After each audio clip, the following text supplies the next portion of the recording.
Netflix and chillin', got me thinking about you all day. You saying he's your best friend, someone to text friend. Soon as I become your ex, he'll become the sex friend. Don't make yourself look less than playing these silly games. Instead of speaking the truth, you repeating lies to my face like, I know that you've been saying he's your best friend. I know that you've been saying he's your best friend. Best friend. I know that you've been saying he's your best friend. Best friend. I know that you've been saying he's your best friend. Best friend. I know that you've been saying he's your best friend. Best friend. I know that you've been saying he's your best friend. Best friend. I know that you've been saying he's your best friend. Best friend. I know that you've been saying. What up, what up, what up? It's your boy, Mr. Skrilltown himself, a.k.a. Fetty Skrills. Sorry about the technical difficulties we've been having, but tonight we got our boy, Waco, Texas native, rap artist, JG. What's cracking, man? So, not much. What's going on, Spirit? Say, same old same, man. Yeah. If you don't know about JG, he has right now one of the hottest rap songs out from Texas, man. It's called Bigger in Texas, and you know it's a slammer, man. I got it on my station. You know what I'm saying? It got the trap beats, it got the hot lyrics, man. I really like the song. And first time I heard it, I was like, oh man, I gotta have this on the morning mix show. So it's been on the morning mix show for about 3 or 4 weeks now, and it's a banger, man. So yeah, man, I appreciate what you're doing for the culture, man.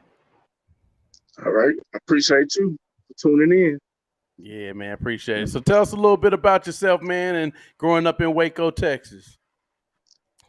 Oh, well, actually, you know, I ain't grow up in Waco, Texas, but I've been back and forth for about 15 years now, 15 plus years. You know what I'm saying? I grew up in the country, outside of Groesbeck. Okay. Y'all heard of Groesbeck, Texas? Yeah. No doubt. So, you know, I had to ask my mom basically how I got involved with music, but she pretty much told me she was to calm me down about listening to music. So yeah. I remember like at 8 years old, like begging for this Walkman back in the day. The song Walkman. Yeah. You telling your age. So yeah. Yeah. So, you know, so I got the Walkman, you know what I'm saying, with a like one of them CDs that used to come with like, I guess a single CD that had like the instrumental on her. Yeah. So it was like the West Side Connection CD. So, you know. Oh man. So yeah, that's kind of like a tough little CD to start out, you know what I'm saying, listening to. But prior to that, that Bow Down? Yeah, that Bow Down and that and the other one. Gangsters Make the World Go Round. Yeah. That's right there. Yeah. That was when we was all banging, man. You know, so you gotta know Mac 10, Ice Cube, and Dub C. Yeah, that's what's up, man. So that's how you got your start, you know, rapping off instrumentals. That's mostly, I mean, for those in that generation, our generation, that's how we all started. You know what I'm saying? One of my first freestyles was to Junior Mafia's instrumental, that Players Anthem. That was one of my very first freestyles. So yeah, I know where you're coming from with that, man. So yeah, so after that, you know, the start of you rapping, what happened next? Tell us what happened next after that. Well, you know, after that, I just used to like keep notebooks and stuff, you know, just write down my everyday situations on certain things. And then I kind of developed like a little rap style, like off of Cube a little bit. And okay. Yeah. No doubt, man. So then after that, like my uncle, like he was like around Marlin, you know what I'm saying, Hearn, Texas, all that. So he came across a screw tape. So, you know, so he was like, nephew, put this in. So, you know, so after that, you know, we learned it like how to freestyle, I guess, like Texas style, like the very first screw tape I heard had, you know, couple Texas legends on it. Yeah. Yeah. So that area that you in, are you closer to Houston or Dallas? Dallas, Dallas, okay. pretty But much. like Yeah. you said with the DJ Screw RIP, um, he had that movement going, you know what I'm saying, with the screwed up and chopped. So who's been some of your influences from that area, since you've been rapping? Like Zero, Trey, Grace, Fat Pat, How, and I think somewhere down the line I'm kin to probably probably Hawk and Big Big Mo. Hawk? Mm-hmm. Yeah, No doubt, man. yeah, but I ain't never really met him. Well, I did a show with Hawk, Mm-hmm. you know what I'm saying, a couple months before he passed. You Mm. know, No yeah. doubt, man. No doubt. So, moving forward, like when okay, you starting to perfect your craft in rapping, and like what were like, how is the scene out there when it comes to? Because we know how Houston is, we know how Dallas is, but the area that you in when it comes to the local rap scene, tell us a little bit about that.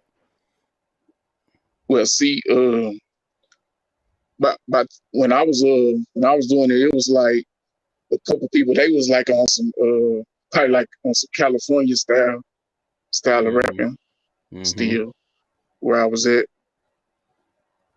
And then, because, what I'm saying, shout out to Hustler E.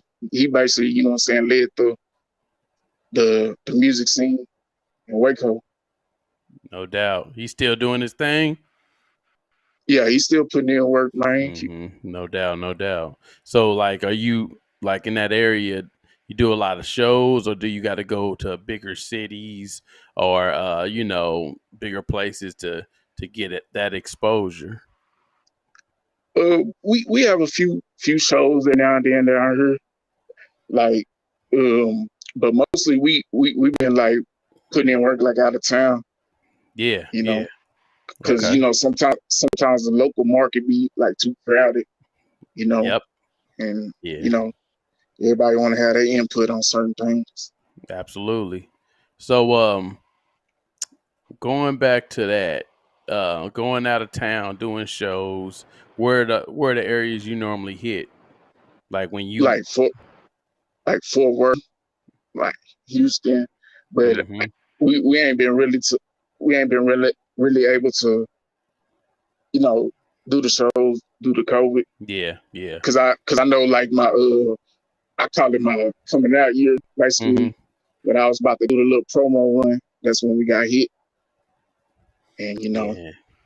The it, COVID, man, it been killing the market a lot when it comes to performing. You gotta, like I tell a lot of artists I talk to, you gotta figure out another way until they figure things out. But when they open up, you got to be there to perform. But when they close down, you got to figure out another hustle, another way to get your music out. So I know I read somewhere that a while back you had been, in talks with No Limit, Universal, and so forth. So tell us a little bit about how that went down. oh yeah, the Talk No Limit.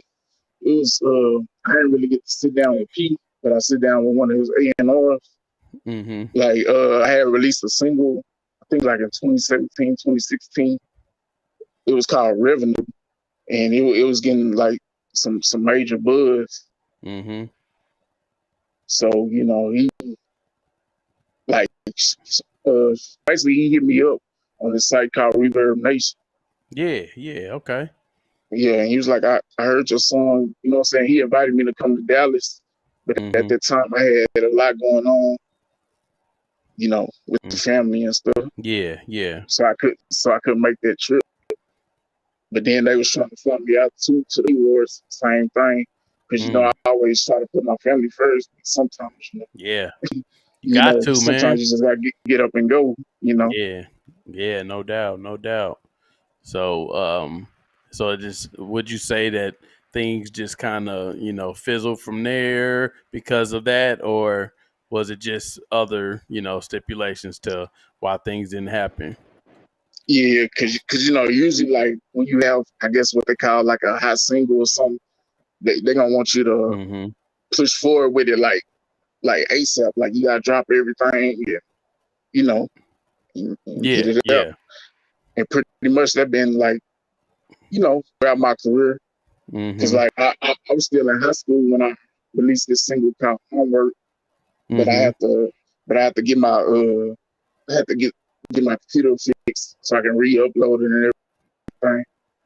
But that was still in high school. Yeah. And it reached, what I'm saying, Pretty Ricky, them. They shot, what I'm saying, they shot the little thing, like, come to Miami and everything. But, I was still in high school. So, Right. He's like, yeah. I can't make that move just yet. Yeah.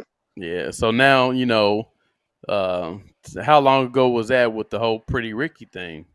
That was a while back. Man, yeah, that Like was a while back. Years ago. Okay, pretty much. It was on one of their singles because my song was called like Homework, and they, you know what I'm saying, they was like, I'm gonna do you after school like some homework because that was basically how the single was. Yeah. So yeah. Okay. So tell us a little bit about the concept on Bigger in Texas, this new hot single that you got out right now. Well, you know how the saying goes, say everything bigger in Texas. So we just we were just like me and my homeboy, Mr. Tavo, we was just in the studio vibing to some tracks. And then, so it went from there. Yeah. And what's his name? Was it Mr. G? I mean, what is it? Mr. C4. Mr. C4. Okay, yeah. Is he from the area too? No, he's actually from Detroit. So. Oh, okay. Yeah. I got a pretty good vibe going on that track, man. Like I said, we had been talking back and forth, and I had never listened to it, and we was getting it ready to, for it to go on the radio show, and I played it, and I was like, damn, I didn't know it would sound like this. I would have put it in the top 5. You know what I'm saying? And that's what I ended up doing. I was like, man, I didn't know the whole time. I'm thinking like, okay, covers, straight. But then I start pinning it, and I'm like, this mug slap. This is where it's at, man. So, on that note, like, what's next? What's next for JG? In 2022, moving forward with new music.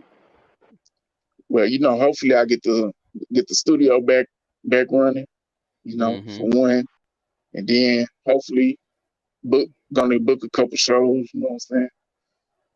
And absolutely. And I already got a couple songs ready. You know what I'm saying? Just ready. Because I plan on releasing. I don't have a release date yet, but I'm planning on dropping Ballad of a Hustler too. Okay. So. And is that gonna be an EP or album? I'm gonna try to do an album, but if not, if I can't get enough good production on everything, it's gonna be an EP. Okay. So what are your goals, man, as far as like what you want to do with this music? Like, where do you want this music to take you, in the future? Well, it's hard to say.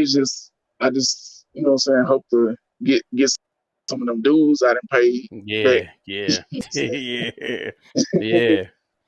No doubt. Yeah, and then it's like the thing with Universal. It was like they, one of their A&Rs had reached out to me because he heard one of my singles called "How They Forget." So he was like, "Man, that's a good song." He's like he appreciated this.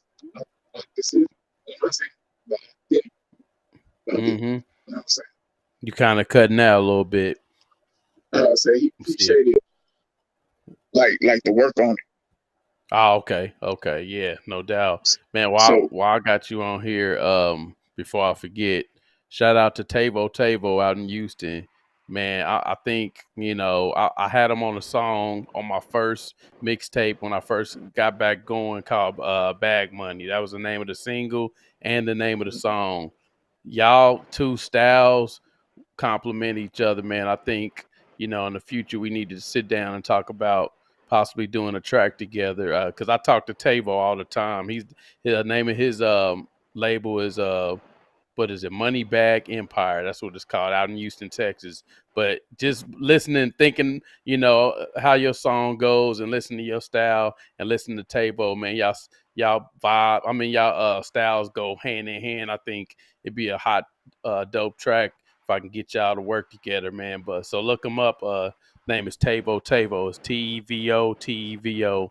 But I think, yeah, man, I think y'all need to link up because y'all got a hell of a style. Appreciate that. Yeah, most definitely. Because go ahead. go ahead. I was gonna say because I don't be saying text up and tripping about nobody or beat for nobody. I always try to respect. Yeah. So, yeah. So do you make beats too? Do you do recording? Like every now and then like probably drop a beat. But like one of my laptops, because I got like 3 laptops, but 2 of them down. But one of them probably got about 600 beats. You said how many? About 600. 600 beats that you made? Yeah. Oh man, we gotta talk. we gotta talk, bro. Like, hold on. Yeah. But the thing is though, is like it was back in the day, right? Type sounding beats. So today's market, they always they a little different now. Yeah, they don't respect that old school trap. I get it. Yep, I most definitely get it. But now I was just by us talking, I kind of already figure out what we need to talk about on some other stuff. So tell the listeners before we get off here, what to look for. I was gonna say too. I got a single I did also. I think it was 2016. With, you say you got Kiki. You say you got a song with Lil Kiki? Yeah, that I dropped in 2016 called White Cook. Is it out? Is out on digital platforms? Yeah. Okay, I'm about to check that one out. Shout out to Lil Kiki, man. He one of the legends down there, man. If it wasn't for him, I'll be honest, in KC, they all used to come to Kansas City for some reason, but he was one of the first ones that stood out to me, what I'm saying, on that scene, because we wasn't familiar with a whole bunch of them, but Lil Kiki used to come down. Flip always, shout out to Flip, he always came down. But like, yeah, man, that scene down there is, man, y'all got so many of them, man, so many of them. I got another single with Cliche. So shout out to her too. Yeah. And who's that? T-Shakes? Cliche. Oh yeah, shout out to her. Cliche. Oh yeah, Cliche. Yeah. Shout out to Cliche, man. That whole SUC, all them, man. So if you could do a track with any of those, legendary rappers down there, and you had, like unlimited amount of budget, you could do a track with any of them. Who would you do a track with if you had one? You only had one choice. You only got one, and it don't matter if they dead or alive. Dead or alive, who would you pick? All right, I really couldn't pick because I got probably a top 10. Nah, you got top 10, huh? Yeah, I got you. Yeah, you loyal, man. You loyal. I see it in you. Yeah. Yeah. But let's say I already knocked out one with Keith, so so and then 2 with Clee. So but y'all already know, you got the top 10. Yeah. I tell you right now, and if I had a choice, it's 2 people that I want on a track with me. Number 1, Paul Wall. Number 2, Trey the Truth. Them 2, I can work with. Paul Wall. His motto: "Get money, stay true." That's actually tatted on me too. So what I'm saying, I respect all the things he's done. Trey the Truth. I've always liked his style, and of course, underground legend, Flip and Slim Thug, but it's so many of them, man. You can, we can be going for days. Like, you know, because I know Big Hawk. I listened to a lot of him growing up. Poke, you know, all them. So I think it was Big Pokey. Yeah, Yeah, but because yeah. So yeah, man. But nah. But for the listeners, man, where can they reach you at on social media if they want to, you know, get in contact with you, if they want to collab, if they want to know about a new project, you know, if they want to follow you, where can they find you at? it's a JYGOFGME. So get money inside. Yeah, that's what the Okay. GM is. And if Okay. not, y'all can find me on Instagram at TX underscore JAYG. TX underscore JAYG on Yes, sir. Instagram, on IG. And last but not least, for the up and comers, the ones that's trying to, you know, find a niche in rapping in that area down there, what kind of advice or words of wisdom would you give them, you know what I'm saying, for the future? So just keep pushing, because I've been in it for a long time, and now it's like finally taking. So don't just release something and then Yeah. and think you gonna be a celebrity. Right. You hear that? I'm saying. You hear what he said? He said, "Don't just release no song thinking that you're gonna become a celebrity overnight. It don't work like that. It don't work that way." And reason why I say this, I used to, I used to think that way. Mm-hmm. And that No, was back in my younger days. yeah, no doubt, So man. I think we all. I'm gonna be honest. I think we all thought like that. Me, for example, I did a lot more like research and had a few people around me that kind of knew the business to kind of shoot me down real easily. But yeah. going into it, I think I was like 12 or 13 when I thought that I was gonna write one song and be the next crisscross. You know what I'm saying? So and that Yeah. happened as you can see. So yeah, but nah, man, you're right. Like it's a grind every day, all day. Stay consistent on what you do. For anybody that's listening, just don't think that your style is the only style out here. Remember that it's a competition. You're going up against others. But yeah, man, I really appreciate the opportunity to interview you tonight, man, and looking forward to not only the projects that you bringing out, but possibly us doing some business together too and doing some music, man. But yeah, man, I thank you again for giving me the opportunity to interview you tonight. All right. I appreciate the opportunity. Yeah, Yeah, man. And, listen and around. like and like he said, go check him out. TX underscore JAYG on Instagram. Check out Bigger in Texas on social media platforms and look out for him, man, because I mean he's dope. He got the flow. He's most definitely representing Texas on his music and in his music. So check him out, y'all. That's JG, man. Thanks again, JG, bro. We really appreciate this, man. And until next time, we out. All right. Appreciate it. All right, 100, man. All Go right. Chiefs!